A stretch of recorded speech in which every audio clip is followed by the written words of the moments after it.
Hello students, I am BL Chaudhary, team botany CLC Sikar. हाँ तो बेटा स्वागत है आपका लेक्चर नंबर 120 में 120 में। प्रीवियस लेक्चर में बेटा अपन पिरामिड, इकोलॉजिकल पिरामिड या पिरामिड ऑफ इकोसिस्टम का अपन अध्ययन कर रहे थे और वहाँ कुछ उसका बेसिक और अपन ने फर्स्ट पिरामिड ऑफ नंबर यानी संख्या के पिरामिड का पूरा अध्ययन कर लिया था। अब अपन बेटा देखो इसमें सेकेंड स्टार्ट करते हैं, पिरामिड ऑफ बायोमास। तो ध्यान दीजिएगा, पिरामिड ऑफ बायोमास यानी बेटा जैव भार के पिरामिड, जैव भार के पिरामिड।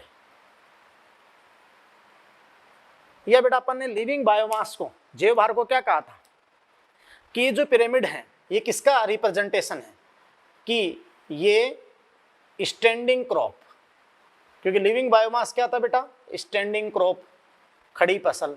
तो ये स्टैंडिंग क्रॉप का ग्राफिकल रिप्रेजेंटेशन है, ग्राफिकल रिप्रेजेंटेशन।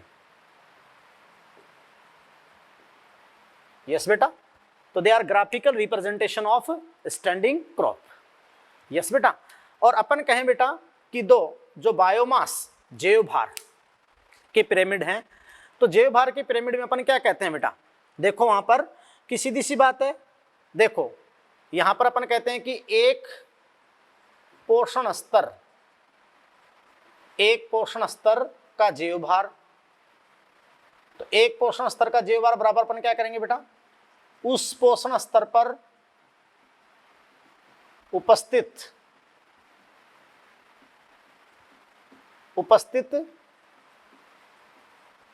सभी जीवित जीवों का भार, जो उस ट्रॉफिक लेवल पे लिविंग्स हैं उनका भार। बात को समझ रहे हैं आप। अब देखिए बेटा, बहुत ही इंपॉर्टेंट बात करेंगे यहां पर पिरामिड ऑफ बायोमास में कि सामान्यतः जैव भार के पिरामिड, जैव भार के पिरामिड सीधे होते हैं, अपराइट ही बनते हैं बेटा सामान्यतः, अधिकांश एग्जाम्पल में। यस, अब आप ध्यान दो बेटा, देखो है ना भाई, ऐसा क्यों कि सामान्यतः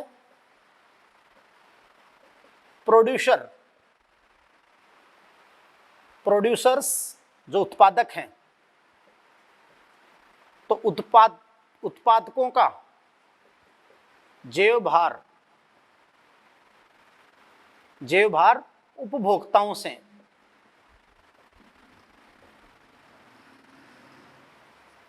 अधिक होता है। और आप बेस पे, आधार पे क्या रखोगे, उत्पादकों को। फिर आपने पैरामीटर क्या लिया, उनका बायोमास। तो जैसे उनको आप अरेंज करोगे, व्यवस्थित करोगे, तो संरचना जो आपको प्राप्त होगी वो पिरामिड होगी। तो सामान्यतः प्रोड्यूसर का जैव भार ज्यादा ही है सामान्यतः, लेकिन मैंने हमेशा नहीं बोला है, वो कंडीशन आएगी, वो आएगी। यस, तो सामान्यतः फिर जैव भार के पिरामिड क्या होते हैं, सीधे होते हैं। अच्छा, मैंने आपको बेटा वहां अच्छे से समझा दिया कि बायोमास मापन के दो तरीके हैं, दो रूप में इसको व्यक्त किया जा सकता है, फ्रेश वेट, ताजा भार। तो आपको मैंने अच्छे से बताया था कि ताजा भार में तो ऑर्गेनिक मैटर, कार्बनिक पदार्थ प्लस वाटर, जल है। और दूसरा बेटा मेरा आपके सामने है ड्राई वेट, शुष्क भार। तो यहां आप जानते हैं कि शुष्क भार में केवल ऑर्गेनिक मैटर है, वहां जल होने से सीजन के अकॉर्डिंग वो वेरी कर सकता है नमी के आधार पे, और यहां केवल ऑर्गेनिक मैटर है। तो जैव भार मापन का मोस्ट एप्रोप्रिएट मेथड यानी ज्यादा उचित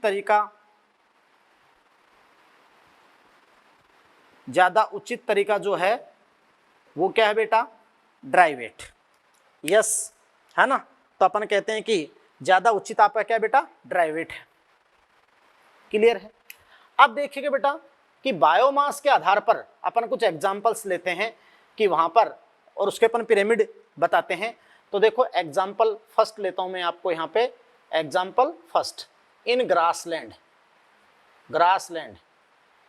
घास स्थल में। तो घास स्थल की अपन कोई भी फूड चेन प्रदर्शित करते हैं।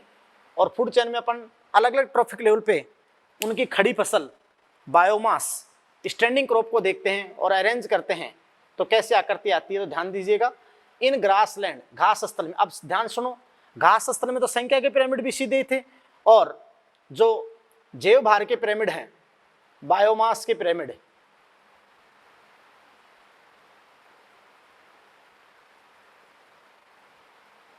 अपराइट ही होते हैं। अपराइट ही होते हैं, यानी बेटा क्या होते हैं, सीधे ही होते हैं। यस, जैसे अगर अपन कोई भी फूड चेन का वहां पर एग्जांपल भी लें, किसमें बेटा, ग्रासलैंड में, तो ध्यान से देखिएगा, जैसे मैं आपके सामने ये पिरामिड ले रहा हूं या ये फूड चेन आपके सामने दर्शा रहा हूं,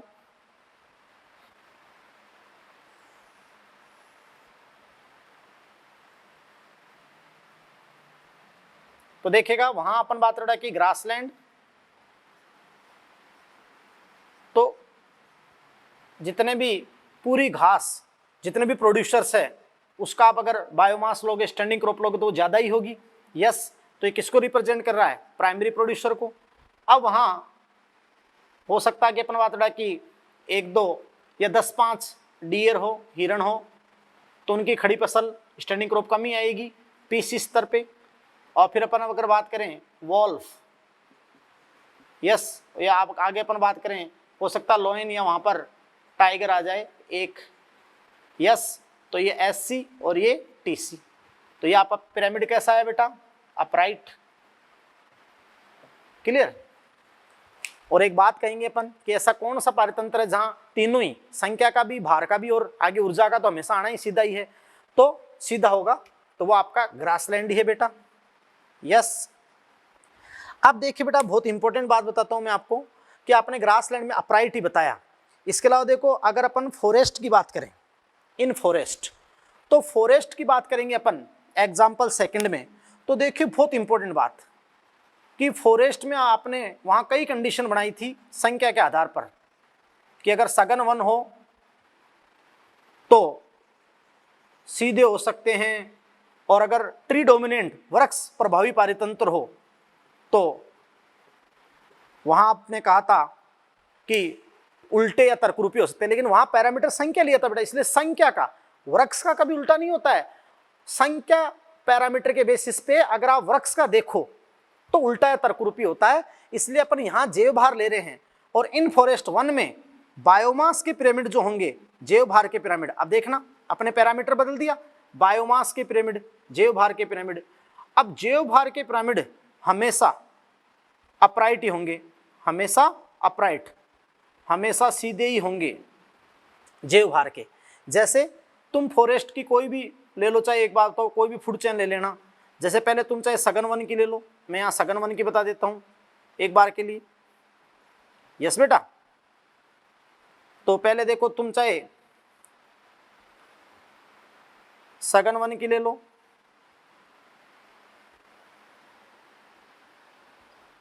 ये लो जी, आपने सघन वन की ले लिया।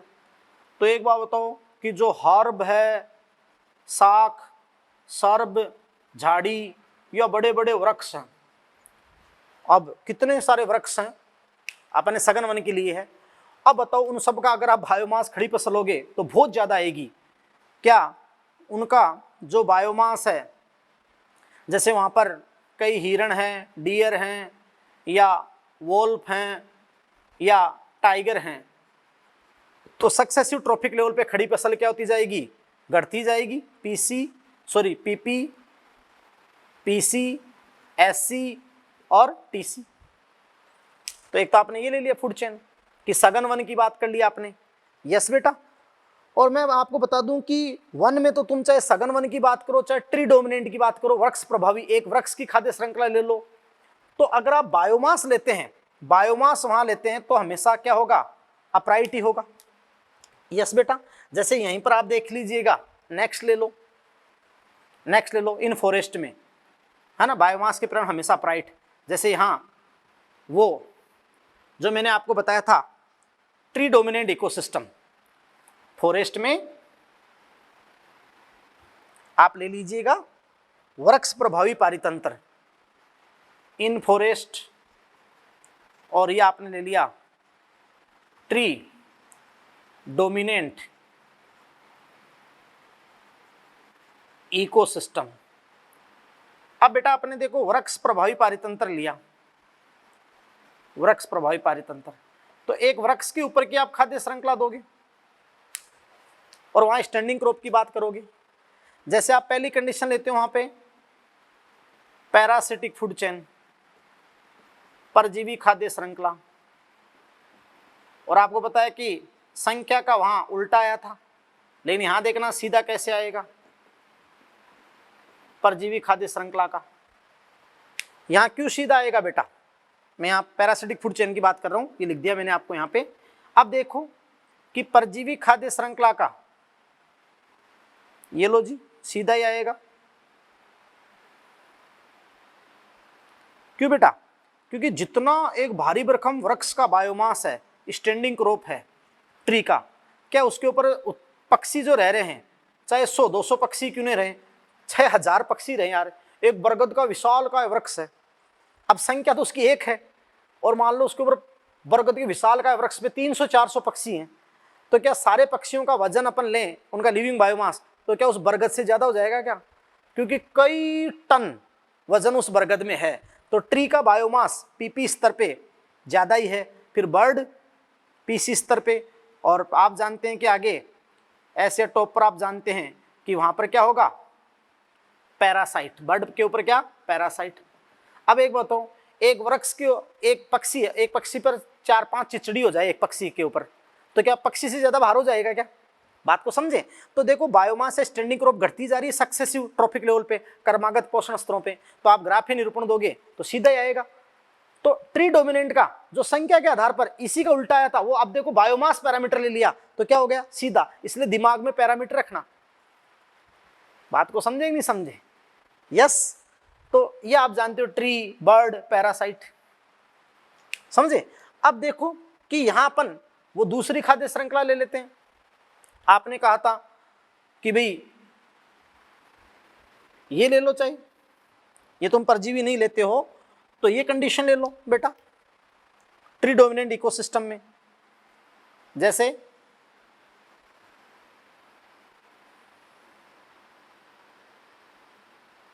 ये अपन ने लिया ट्री, वृक्ष, भारी भरकम वृक्ष, उसका बायोमास पीपी, पीसी स्तर पे आपने कुछ पक्षी, बर्ड या गिलहरी, स्क्वेरल, ये ले सकते हो, ले लिया पीसी स्तर पे, ठीक है बेटा। ये लो स्नैक, वहाँ सांप आ गया, ये ले लो, और ये लो चाहे इसको आप सीधा हॉक या जो पिकॉक लिया था आपने, ये ले लो चाहे।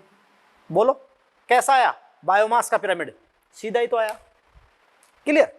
अब आप देखिएगा कि बायोमास में कंडीशन बनती है और उस कंडीशन का अपन जिक्र करते हैं, तब जाकर आप कहते हो कि जो बायोमास का पिरामिड वहां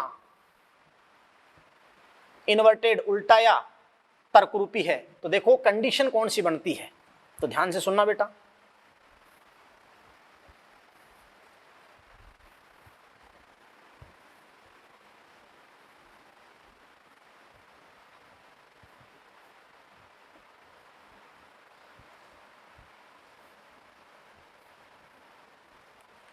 बहुत इंपॉर्टेंट, इसलिए बेटा सब कुछ को कनेक्ट करके देखना, बहुत मजा आपको आ जाएगा। जैसे मैं आपको कहूं कि पिरामिड ऑफ बायोमास, हाँ तो देखिए बेटा पिरामिड ऑफ बायोमास में जो थर्ड है वो बहुत इंपॉर्टेंट है इन एक्वेटिक इकोसिस्टम, बहुत इंपॉर्टेंट जलीय पारितंत्र में, इन एक्वेटिक इकोसिस्टम, जलीय पारितंत्र में। बहुत अच्छे सुनना बेटा, बहुत बार ये तुलनात्मक अध्ययन अभी मैं बताऊंगा आपको, जो बायो ओलंपियाड में, केवीपीआई में और आपके नीट में कई बार आ चुका है, कई क्वेश्चंस वहां पे दे रखे हैं। तो देखिए इन एक्वेटिक इकोसिस्टम, जलीय पारितंत्र में, जलीय पारितंत्र, और ध्यान से सुनना पैरामीटर आपने क्या लिया है, बायोमास, स्टैंडिंग क्रॉप, खड़ी फसल। तो एक्वेटिक इकोसिस्टम में बेटा देखो जैसे कंडीशन बनती है कि इन ओशियंस, अब समुद्र तो बहुत अथाह है, ओशियंस, और लार्ज पॉन्ड, अगर तालाब होंगे तो यहां पर आप क्या लोगे, बहुत बड़े तालाब, है ना, लार्ज पॉन्ड। तो समुद्र या बड़े तालाबों में, तो ध्यान दीजिएगा बेटा कि समुद्र या बड़े तालाबों में जो पिरामिड ऑफ बायोमास है, जैव भार के पिरामिड हैं, वो आपके आते हैं इन्वर्टेड। कैसे आते हैं बेटा? पिरामिड ऑफ बायोमास, जैव भार के पिरामिड इन्वर्टेड, यानी प्रतीप, उल्टे। अब देखिए बेटा कैसे आएंगे उल्टे, बहुत इंटरेस्टिंग बात। तो ध्यान दीजिएगा कि वहां पर उल्टे पिरामिड कैसे आएगा। तो मैं आपको बता दूं बेटा कि ओशियंस में या लार्ज पॉन्ड, बड़े तालाब में,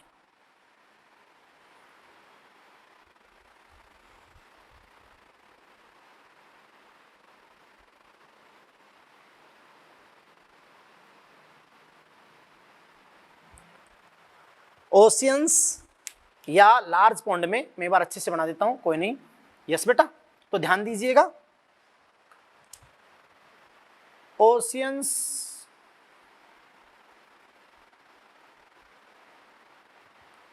या लार्ज पॉन्ड में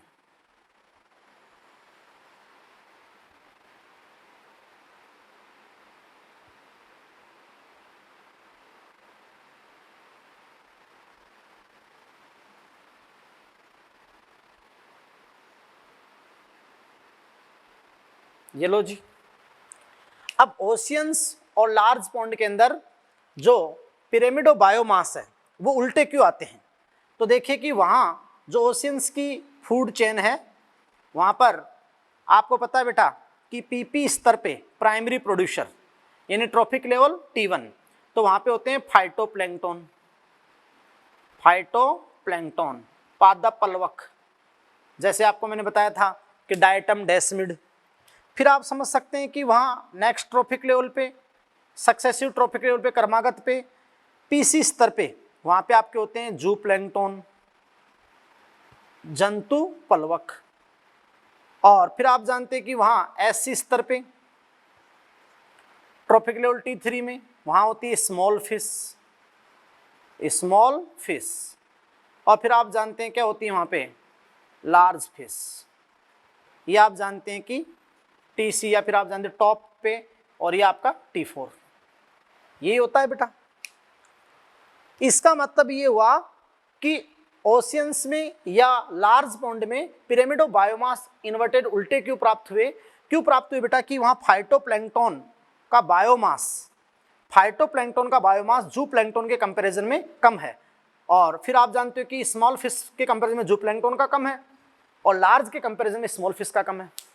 सीधी सी बात है बेटा, जो फाइटोप्लैंक्टन होते हैं समुद्र के मुख्य उत्पादक, तो वो तो सरफेस पे जल की धाराओं के साथ, आप जानते हैं कि सरफेस पे रहेंगे, सनलाइट मिले उनको, तो जल धाराओं के साथ निष्क्रिय गति करते हैं, तभी तो आप बोलते हैं ना प्लैंक्टन, पैसिव मूवमेंट करते हैं, और वो बहुत सूक्ष्म होते हैं, तो उनका बायोमास जो होता है वो जू प्लैंक्टन के कंपैरिजन में क्या है? कम है। और फिर आप जानते हैं स्मॉल फिश का लार्ज फिश के कंपैरिजन में, क्योंकि बहुत विशालकाय मछलियां, उनका जैव भार अपने आप में ज्यादा है। यस बेटा, तो ये कंडीशन बन गई। अब ध्यान दें, लेकिन जब अपने यही खाद्य श्रृंखला, यही ओशियन से लार्ज पॉन्ड और यही खाद्य श्रृंखला पर अपने पैरामीटर लगाया था संख्या का, तो आप जानते हैं कि भाई वहां संख्या का सीधा आया था, लेकिन जैव भार के आधार पर उल्टा आया। तो फिर यहाँ एक बहुत महत्वपूर्ण नोट बनता है, और वो नोट क्या बनता है बेटा? बहुत इंपॉर्टेंट। यस, वो नोट ये बनता है बेटा कि फाइटोप्लैंक्टन का अपना बायोमास कम होता है। यस बेटा, आप क्या कहते हो कि फाइटोप्लैंक्टन बोले तो पादप पलवक का अपना बायोमास यानी बेटा जैव भार कम होता है। यस, लेकिन ये अपने से अधिक जैव भार वाले जूप्लैंक्टन का, है ना बेटा, ये अपने से अधिक जेब भार वाले जूप्लैंक्टन जो अगले पोषण स्तर पर हैं, जूप्लैंक्टन। यस बेटा, तो आप जानते हैं कि अपने से अधिक जेब भार वाले जंतुओं का जूप्लैंक्टन को पर्याप्त भोजन उपलब्ध करा पाते हैं, पर्याप्त भोजन उपलब्ध करा पाते हैं। बेटा आपने वहां भी कंसेप्ट पढ़ा था कि जलीय पारतंत्रों की जो एनपीपी होती है, नेट प्राइमरी प्रोडक्टिविटी, नेट का मतलब होता है कि वहां फोटोसिंथेसिस ज्यादा हो सकता है जल में, लेकिन शोषण में खर्च होने के बाद जो अवेलेबल फूड है, संचयन की दर है वो कम है, और स्थल की एनपीपी क्या है, ज्यादा है, क्योंकि वहां भारी भरकम वृक्ष होते हैं। यस, तो तभी तो अपन कहते हैं कि फाइटोप्लैंक्टन का अपना बायोमास, जैव भार कम होता है, लेकिन ये अपने से अधिक जैव भार वाले जंतुओं या जूप्लैंक्टन को पर्याप्त भोजन उपलब्ध करा पाते हैं। यानी ये अपने से ज्यादा जैव भार वाले, क्वेश्चन आता है कि फाइटोप्लैंक्टन की खड़ी फसल तो कम है, उनका बायोमास कम है, फिर वो अपने से ज्यादा जैव भार वाले जूप्लैंक्टन की पोषण की आपूर्ति कैसे कर पाते हैं। तो देखो ये कैसे उपलब्ध करा पाते हैं उनको, ये बोल आप जानते हैं, क्योंकि मैं बता दूं बेटा, क्योंकि इनकी जो फाइटोप्लैंक्टन की, क्योंकि इनकी जनन क्षमता यानी बायोटिक पोटेंशियल, जैविक विभव, बायोटिक पोटेंशियल जैविक विभव उच्च होता है। यस बेटा, यानी अपन कहें कि आर वैल्यू बताई थी आपको, आर वैल्यू उच्च होती है। यस बेटा, अर्थात अपनी ही जनसंख्या को बढ़ाने की आंतरिक दर, प्राकृतिक दर, आंतरिक दर अधिक होती है। यस बेटा, तो ध्यान दीजिएगा कि फाइटोप्लैंक्टन का बायोमास कम होते हुए भी अपने से अधिक जैव भार वाले जंतुओं को पोषण आपूर्ति करा पाते हैं, पर्याप्त भोजन उपलब्ध कराते हैं, क्योंकि उनकी जनन क्षमता या अपनी ही जनसंख्या को बढ़ाने की आंतरिक दर अर्थात बायोटिक पोटेंशियल क्या होता है, उच्च होता है बेटा। और ध्यान से सुनना, इनका लाइफ स्पान मतलब जीवन अवधि, लाइफ स्पैन जीवन अवधि क्या होती है, शॉर्ट होती है। तो जब जूप्लैंक्टन की एक जनरेशन तक फाइटोप्लैंक्टन की 2-3 जनरेशन पूरी हो जाती है, यानी जीवन अवधि कम होती है, और बहुत तेज गति से डिवाइड होते हैं, बहुत तेज गति से अपनी संख्या बढ़ाते हैं, और अपनी संख्या बढ़ाकर अब संख्या बढ़ाएंगे, तो इसका मतलब आपने कह दिया ना, बायोटिक पोटेंशियल उच्च होगा, और बायोटिक पोटेंशियल उच्च होगा तो आप जानते हो कि संख्या के पिरामिड तो इनके सीधे आएंगे, लेकिन बायोमास के क्या आएंगे, आप जानते हो कि उल्टा आएगा बायोमास का। बात को समझ रहे हैं? तो इनका बायोटिक पोटेंशियल क्या है, उच्च है। अब समझे कि भाई इन फाइटोप्लैंक्टन का बायोमास यानी इनमें संचयन की शुद्ध दर, बायोमास जो लिविंग ऑर्गेनिक मैटर है यानी इनकी एनपीपी है, वो कम क्यों है? तो बेटा कम क्यों है, देखो कम क्यों है। एक तो इनमें जब ये फाइटोप्लैंक्टन तेजी से डिवाइड होते हैं, तो एक तो ये अपने रेस्पिरेशन में, श्वसन में अधिक खर्च करते हैं, श्वसन में अधिक खर्च करते हैं। और एक आप जानते हो, यानी ये तेजी से जूप्लैंक्टन के द्वारा उपभोग हो जाते हैं, उपभोग हो जाएंगे, और इनमें श्वसन में भी ज्यादा खर्च होगा, इसलिए फाइटोप्लैंक्टन का बायोमास क्या होता है, कम। और बायोमास के आधार पर फिर अपन उनका ग्राफी निरूपण करते हैं, तो पिरामिड कैसा हो गया, उल्टा। बहुत अच्छी बात हो गई, सारी बातें मैंने आपको बहुत अच्छे लेवल पे ऊपर समझा दी। यस बेटा, लेकिन देखो अपन यहां पर अगर मान लो ये कंडीशन ले लें, अब अपन यहां पर अगर मान लो ये कंडीशन ले लें, यानी अपन ले लें बेटा क्या, स्मॉल पॉन्ड। अगर अपन इस बड़े तालाब की जगह अपन क्या ले लें बताओ, स्मॉल पॉन्ड, तब कैसा होगा? यस, तो ध्यान दीजिएगा,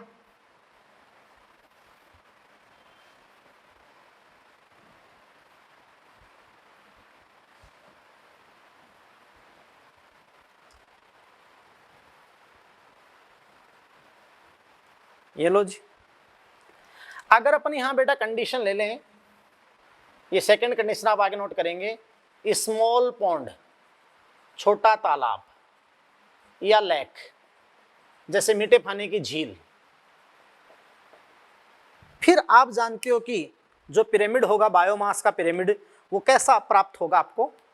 तो यहां देखना, स्मॉल पॉन्ड में, छोटे तालाब में पिरामिड ऑफ बायोमास, बेटा जैव भार के पिरामिड यहां कैसा होगा, स्पिंडल तर्करूपी, तर्करूपी प्राप्त होगा। भाई तर्करूपी क्यों प्राप्त होगा, रोम्बोडियल, यस तर्करूपी, यस बेटा।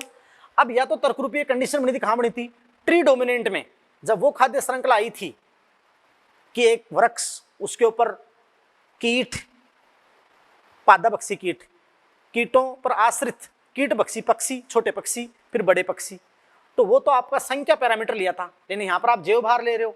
तो देखो स्मॉल पॉन्ड में, लेकिन स्मॉल पॉन्ड में आप पैरामीटर क्या लोगे, पिरामिड ऑफ बायोमास, तब आपका स्पिंडल सैप आएगा, स्पिंडल सैप। अब तर्करूपी भी दो हो गए, लेकिन आप कैसे तो इस छोटे तालाब वाले तर्करूपी को पहचानो जो जैव भार के आधार पर है, और कैसे उस वृक्ष प्रभावी पारितंत्र की श्रृंखला के आधार पर जो संख्या का दिया था उसको। तो वहां पहचाने तरीका है, उसमें नीचे नीचे छोटा टैपर आएगा बिल्कुल, क्योंकि संख्या कितनी थी, एक।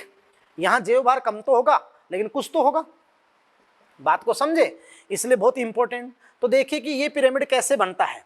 तो ये पिरामिड ऐसे बनता है बेटा, यहां इस फॉर्म में पिरामिड आएगा, तो समझ जाना ऐसा तर्करूपी आए, और नीचे एक नहीं लिखा हो, कुछ भी एक से ज्यादा कुछ भी लिख दे चाहे, लेकिन एक लिखा नहीं आएगा, यस बेटा। तो देखिएगा बहुत इंपॉर्टेंट। और ये दोनों का फिर कंपैरिजन, जो दोनों तर्करूपी का कंपैरिजन बायो ओलंपियाड के अंदर आया था, क्वेश्चन आपका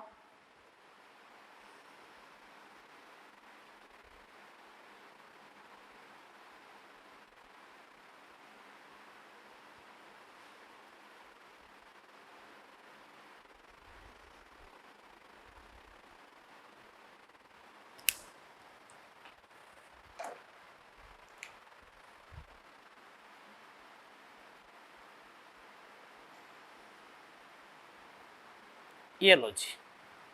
तो बेटा देखो ये तर्करूपी आ गया आपका। अब देखो यहां पर पीपी स्तर पर तो वही आएंगे, PP primary producer, phytoplankton, phytoplankton, ये लो पादपलोक। अब पीसी स्तर पर क्या होंगे बेटा, देखो जू प्लैंक्टन, जू प्लैंक्टन। और फिर यहां पर क्या होगी बेटा, वो देखो स्मॉल फिश। अब छोटे तालाब में लार्ज फिश तो हो ही नहीं सकती भाई, छोटी सी झील है, छोटे तालाब में बहुत विशाल काय वाली लार्ज फिश तो हो ही नहीं सकती। और जो स्मॉल फिश है वो भी संख्या में बहुत कम होगी, छोटा तालाब होने के कारण, संख्या में बहुत कम, छोटा तालाब होने के कारण भाई साइज बहुत छोटी होगी ना। तो इस स्तर पर, अब वो संख्या मत मान लेना, लेकिन ये यहाँ पे स्टैंडिंग क्रॉप बायोमास। तो देखो फाइटोप्लैंक्टन की जो स्टैंडिंग क्रॉप है वो तो जू प्लैंक्टन से तो कम ही आनी है, बात को समझे। लेकिन फिर स्मॉल फिश की जो स्टैंडिंग क्रॉप है वो कम क्यों हुई, क्योंकि तालाब का साइज बहुत छोटा है और उनकी संख्या बहुत कम है। तो फिर आप जानते हो कि यहाँ स्मॉल पॉन्ड या लेक में पिरामिड ऑफ बायोमास क्या हो गया, स्पिंडल। क्या हो गया, स्पिंडल। और इस स्पिंडल को पहचानने का तरीका है कि यहाँ संख्या एक नहीं आएगी, बात को समझ रहे हैं बेटा, यस। और अपन ने कहा था कि भाई फाइटोप्लैंक्टन की स्टैंडिंग क्रॉप या बायोमास कम क्यों होता है, ये कम क्यों होता है फाइटोप्लैंक्टन का, इसलिए होता है कि एक तो ये अपने श्वसन में ज़्यादा खर्च करते हैं, श्वसन दर तेज होती है, और दूसरी बात है कि बहुत जल्दी से जू प्लैंक्टन के द्वारा उपभोगित हो जाते हैं। ये बहुत अच्छा क्वेश्चन बनता है, यस। तो ये आपके हो गए पिरामिड ऑफ बायोमास। तो अब अपने दिमाग में शांत से बैठा लो, पिरामिड अधिकांश सीधे ही होते हैं, संख्या के भी अधिकांश सीधे होते हैं, केवल एक कंडीशन पे जाओ, संख्या पैरामीटर लो तब ट्री डोमिनेंट में, और ट्री डोमिनेंट की कंडीशन पढ़ो कि पैरासाइट फूड चैनल तो उल्टा या फिर वो तर्करूपी की मैंने बता दी, और जैव भार के भी सीधे। लेकिन जैव भार में एक कंडीशन पे जाओ स्मॉल वो लार्ज पॉन्ड पे उल्टा और स्मॉल पॉन्ड पे तर्करूपी। बाकी जैवभार के भी घास केर वो सीधे। अच्छा, ट्री डोमिनेंट का जो संख्या के ऊपर उल्टा या तर्करूपी होता है वो जैवभार पर सीधा होता है, और जैवभार का जो जलीय पारतंत्र में या यहाँ उल्टा या तर्करूपी है वो संख्या के बेसिस पे क्या हो जाता है, सीधा। इसलिए पैरामीटर दिमाग में लेने हैं कि पैरामीटर आपने क्या लिया, क्योंकि आप पैरामीटर के बेसिस के ऊपर ही ग्राफ निरूपण करते हैं। अब आप तीसरा जो बहुत इंपॉर्टेंट है बेटा, है ना, पिरामिड ऑफ एनर्जी, यानी ऊर्जा के पिरामिड, जो बहुत बहुत गजब है। यस बेटा, तो ध्यान दीजिएगा।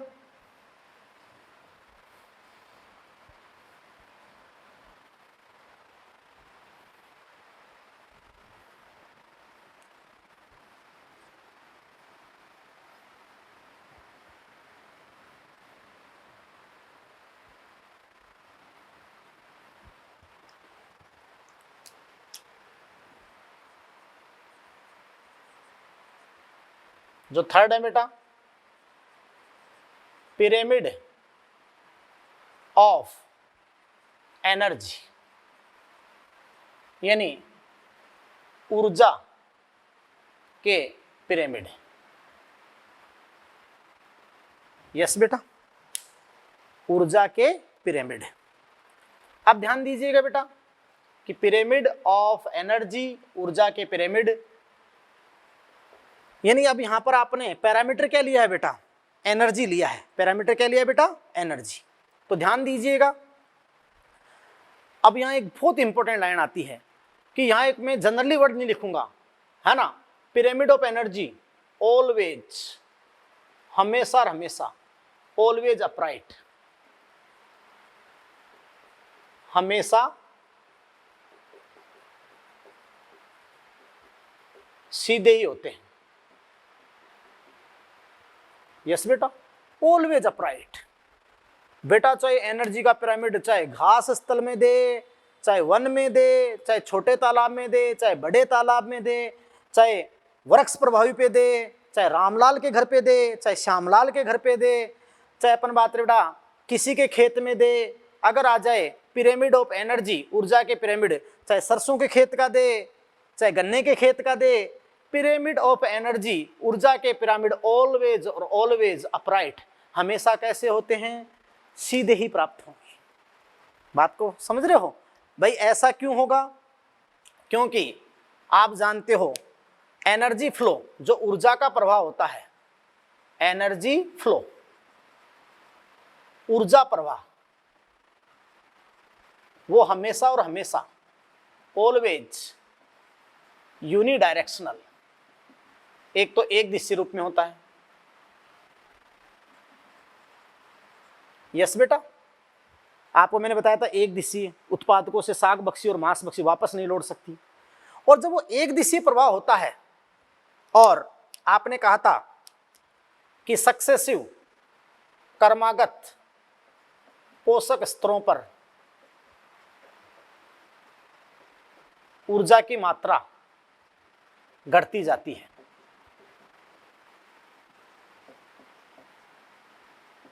यानी amount of energy decreases at successive trophic level. Yes बेटा, आप फिर क्या कहोगे कि ऊर्जा का प्रवाह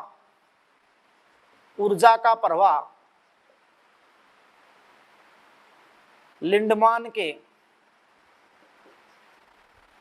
10% नियम के अनुसार होता है।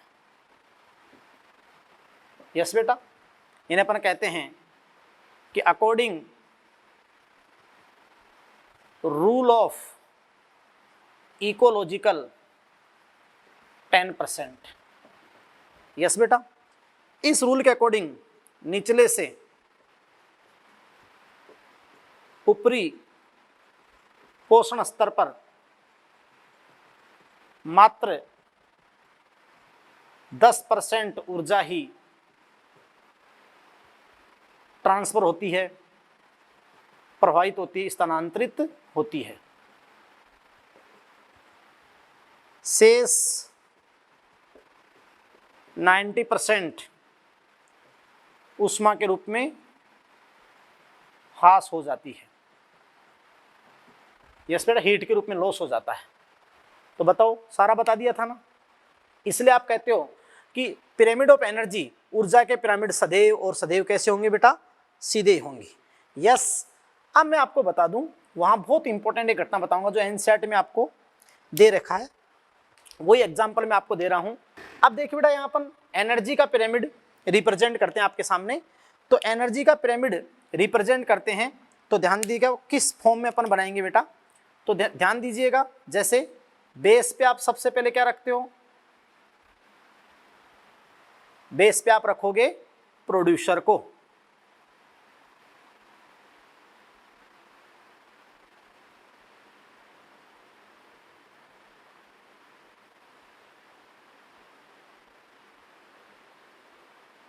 ये लो, बेस पे आपने किसको रख दिया बेटा, प्रोड्यूसर को।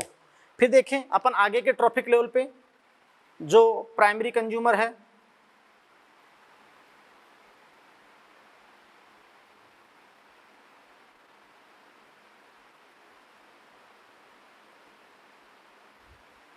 यस, आगे अपन जैसे सक्सेसिव ट्रॉफिक लेवल रखते जाएंगे।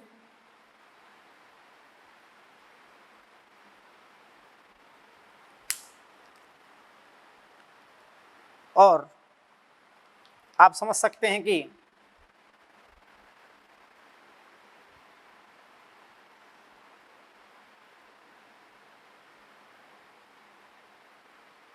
ये लो जी, तो ये आपको मैंने अपराइट एक सीधा एनर्जी का पिरामिड बनाया। अब देखिए बेटा कि यहां मैंने एनर्जी का पिरामिड बनाया, तो इस पे ट्रॉफिक लेवल फर्स्ट पे पीपी प्राइमरी प्रोड्यूसर, जो ट्रॉफिक लेवल T1 को रिप्रेजेंट करते हैं, यहाँ PC primary consumer, secondary consumer, और ये टॉप कंज्यूमर। यस, अब देखिए बेटा कि जब अपन यहाँ पैरामीटर एनर्जी लिया है तो एनर्जी का शो करेंगे। तो सबसे पहले आप बात करोगे जो एनसीईआरटी ने दे रखा है, सूर्य की धूप से, सूर्य की धूप से। तो सूर्य की धूप से आप मात्र 1% एनर्जी एंटर कराओगे। क्यों एंटर कराओगे, या यहां पर ले लेते हैं, देखो सूर्य की धूप से, तो सूर्य की धूप से आप इसमें एंट्री कितनी कराओगे बेटा, 1%। क्योंकि सूर्य की धूप का मीनिंग क्या हो गया, इंसिडेंट सोलर रेडिएशन, कुल आपतित सौर प्रकाश। और ISR जो कुल आपतित सौर प्रकाश था, उसका आपने कहा था कि 1 से 5% पौधे अपने प्रकाश संश्लेषण में प्रयुक्त कर सकते हैं। ये तो कर सकते हैं, वो तो मैक्सिमम है 5। तो वैसे अपन यहाँ 1% अपन लेते हैं, फोटोसिंथेसिस में अपन वहाँ पढ़ते भी हैं। यस बेटा, कि वहाँ आप समझ सकते हो कि सूर्य की धूप से, तो टोटल ISR से 1 से 5, तो अपन सूर्य की धूप से 1% एंट्री कराएंगे ताकि सक्सेसिव अपन सही अध्ययन कर पाएं। तो देखो यहाँ आपको एनसीईआरटी के अंदर जो एनर्जी दे रखी है वो 10 लाख जूल दे रखी है, 10 लाख जूल। यस बेटा, तो 10 लाख जूल जो दे रखी है। अब उसकी 1% प्रोड्यूसर पे, ट्रॉफिक लेवल प्रोड्यूसर अपने फोटोसिंथेसिस में, यस, जो जीपीपी है उनकी है ना। तो 1% आपको, तो यहां पे आपकी हो जाएगी 10,000, कितनी हो जाएगी बेटा, 10,000 जूल। अब आपको जो ट्रॉफिक लेवल है, तो ट्रॉफिक लेवल के अंदर जो एनर्जी का फ्लो करना है आपको, ट्रॉफिक लेवल में एनर्जी का जो बेटा आपको फ्लो करना है वो आपको हमेशा किसके अकॉर्डिंग करना है, rule of ecological 10%। Rule of ecological 10% क्या कहता है बेटा, कि निचले से ऊपरी पोषण स्तर पे, इस पोषण से इसमें आपको, या अपन ऐसे कहें कि इससे इसमें आपको कितना प्रतिशत करना ट्रांसफर, 10। फिर इसमें जो आगे, उसके बाद आपको आगे कितना, 10, और फिर अपना आगे कितना करना है, 10%। In rule of ecological 10%। तो 10,000 जूल का जो 10% है वो आपका है 1000 जूल, 1000 का जो है वो है 100 जूल, और 100 का जो है वो है 10 जूल। यस बेटा, तो ये आपका एनर्जी का पिरामिड हो गया। यस बेटा, और देखो बहुत इंपॉर्टेंट बात बताता हूं कि टॉप ट्रॉफिक लेवल पे, टॉप कंज्यूमर पे कितनी एनर्जी अवेलेबल है, उतना ही इस खाद्य श्रृंखला का स्थायित्व है। तो मैं आपको एक बहुत इंपॉर्टेंट नोट लिखता हूं, बहुत इंपॉर्टेंट नोट, कि पारितंत्रों के स्थायित्व के बारे में पारितंत्रों के स्थायित्व के बारे में सबसे स्पष्ट सूचना ऊर्जा के पिरामिड देते हैं। पारितंत्रों के स्थायित्व के बारे में सबसे स्पष्ट सूचना ऊर्जा के पिरामिड देते हैं। ये लो बेटा, यस। तो पारितंत्रों की स्थायित्व के बारे में सबसे स्पष्ट सूचना ऊर्जा के पिरामिड देते हैं। यस बेटा, बात क्लियर है ना? ये आपकी बात हो गई। अब देखिए अपन नेक्स्ट इन जो पिरामिड हैं, तो पिरामिड की अपन आपके सामने आपको बताते हैं लिमिटेशंस, यानी जो पिरामिड हैं इकोसिस्टम में उनकी लिमिटेशंस क्या हैं, उनकी सीमाएं क्या हैं। यस बेटा, तो ध्यान दीजिएगा। इकोसिस्टम में जो एनर्जी फ्लो में आपने पिरामिड बनाए तो उनकी लिमिटेशंस क्या है, उसके बारे में आपको अपन बताते हैं आगे।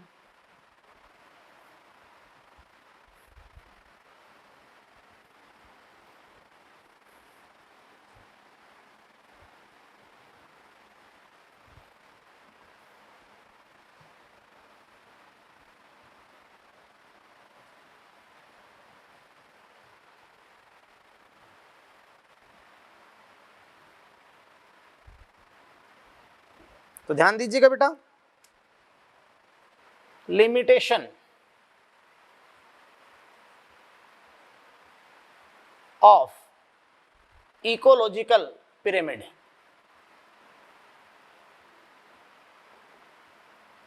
यानी जो सीमाएं हैं, लिमिटेशंस हैं, वो क्या कहती हैं। तो बहुत ही इंपॉर्टेंट बात आपको मैं बता दूं बेटा। देखो, फर्स्ट आपकी लिमिटेशन क्या है कि मैं आपको बताऊं कि इकोलॉजिकल पिरामिड, पारिस्थितिक पिरामिड खाद्य श्रृंखलाओं पर आधारित हैं। खाद्य श्रृंखलाओं पर आधारित हैं। यस बेटा, यानी जो इकोलॉजिकल पिरामिड अपन ने जब भी अलग अलग पैरामीटर पे अपन ने सक्सेसिव ट्रॉफिक लेवल पे उनको अरेंज किया, तो फूड चेन के एग्जांपल दी, तो आप समझ रहे हैं इकोलॉजिकल पिरामिड खाद्य श्रृंखलाओं पर आधारित होते हैं, जबकि प्रकृति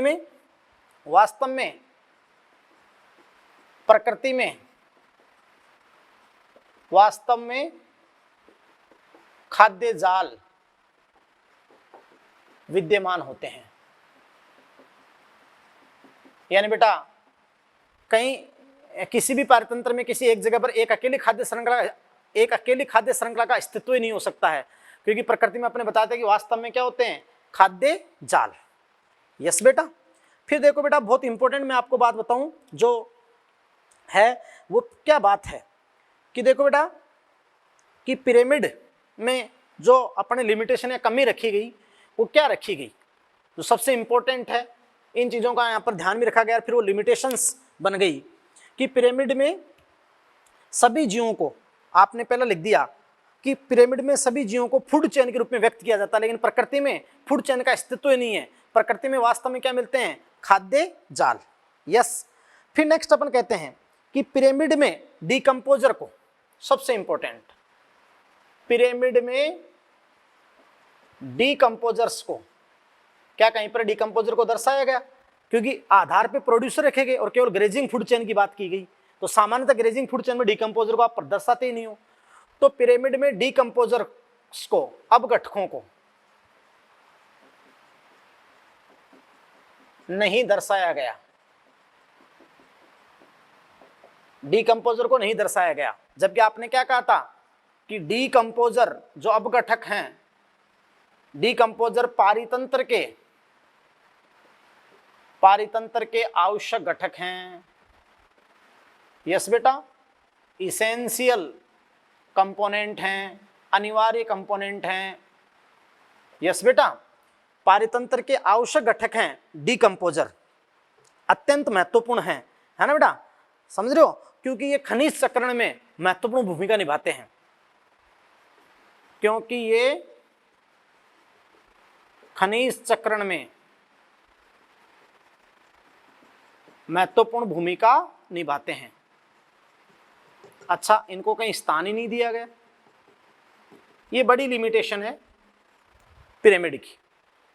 अच्छा सुनिए कि पिरामिड में मैं आपको बताऊं बहुत इंपॉर्टेंट बात जो आपने बताई कि प्रत्येक जीव को केवल एक पोषण स्तर से संबंधित किया जाता है। समझ रहे हो? पिरामिड में ये बात पक्का है कि उस टाइम पर, तो ध्यान दीजिएगा कि पिरामिड में तीसरी लिमिटेशन, प्रत्येक जीव को एक ही अर्थात निश्चित एक ही पोषण स्तर से संबंधित किया जाता है। जबकि बेटा अपन ने अनेक एग्जाम्पल दिए थे, वहां पर अपन ने कई एग्जाम्पल्स दिए थे कि भाई आप जानते हो, आपने कहा कि पिरामिड में प्रत्येक जीव को केवल एक पोषण स्तर से संबंधित किया जाता है, जबकि प्रकृति में एक ही समय में एक जीव कई पोषक स्तरों से संबंधित हो सकता है ना बेटा? भाई पिरामिड में तो एक टाइम में एक जीव को एक पोषक स्तर से संबंधित किया जाता है, लेकिन प्रकृति में एक ही समय में एक जीव कई पोषक स्तरों से संबंधित हो सकता है। इसके मैंने आपको कई एग्जाम्पल बताए थे, जैसे एक चिड़िया है स्पैरो, और अगर वो चिड़िया मान लो कि सीड खा रही है, बीज, तब तो किससे रिलेटेड है? ट्रॉफिक लेवल T2 से। लेकिन अगर वही चिड़िया अगर इंसेक्ट खाने लगे, स्पैरो कीट खाने लगे, कीट भक्षी हो गई, तो वो किससे रिलेट होगी? T3 से। अब एक ही समय में ये एक से ज्यादा पोषण स्तर से संबंधित हो सकती है, लेकिन पिरामिड में एक पोषण स्तर से ही बताया जाता है एक टाइम पे। बोलो बेटा, है ना? और मैं आपको कह दूं कि अगर वो सीड खा रही है तब वो प्राइमरी कंज्यूमर है, PC है, लेकिन अगर वो इंसेक्ट खाएगी तो सेकेंडरी कंज्यूमर है, या शाकाहारी है या मांसाहारी है। ऐसे मैंने आपसे कहा था बेटा कि मानव भी एक ही समय में 3 ट्रॉफिक लेवल T2 से, जैसे साग सब्जी खाई केवल, या T3 से या T4 से संबंधित हो सकता है। यस बेटा, क्लियर है? ऐसे और भी कई सारे जीव हैं, जैसे मैं आपको बताऊं कि इंसेक्टिवोरस प्लांट है, कीटाहारी पादप, जब वो प्रकाशन करेंगे तब तो T1 है, वैसे तो प्रोड्यूसर T1 में आते हैं, लेकिन वो कीट का भक्षण करेंगे तब वो सेकेंडरी कंज्यूमर है, T3 है। बात को समझ रहे हैं आप बेटा? तो इस प्रकार देखो बेटा कि ये सारी क्या होगी? लिमिटेशंस हो गई इसकी, किसकी? पिरामिड की। अब आप समझ रहे हैं कि इससे आगे अपन पढ़ेंगे जो नेक्स्ट लेक्चर के अंदर बायो जियोकेमिकल साइकिल या nutrient cycling. Bio geochemical cycle या फिर क्या पढ़ेंगे बेटा? Nutrient cycling. यस, तो थैंक यू बेटा, यहीं तक